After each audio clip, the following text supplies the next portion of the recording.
This is the most famous position all of king and pawn endgames. Learn this. Don't run away from it. Okay, you're going to get this position, and someone's going to tell you, is white winning or is this a draw? And the answer is, as long as the pawn is between B and G, there are winning chances. If it's her A or an H pawn, you will find out in a few minutes why that's basically always a draw, as long as the defending king is close. Of course, it's also important to note, if the king is like over here, it's a very easy win. So first things first, the defending side is at least close to the pawn, and really in front of it is the most important. We're going to start with it being black's move in this position.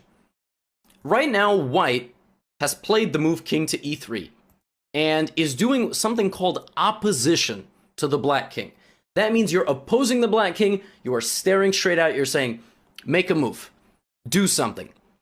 So the winning technique here, if it's black's move, white is winning. And we'll learn in a few minutes why, if it's white's move, it's a draw. So the black king will give way to the white king. If the black king goes straight back, then we continue to march the king down and implement the same technique that you're about to learn. So let's say the king gives way.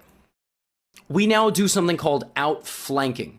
We move our king out of the way to take control of these squares, to open the path for our pawn. Again, if the black king ends up on a square to try to see our pawn, we do opposition again.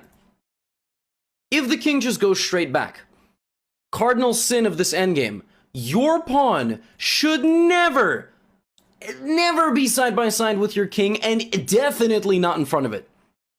Like, almost never side by side, and definitely not in front. Your king will escort the pawn. It is this security escort to your pawn. Do not march the pawn in front of your king.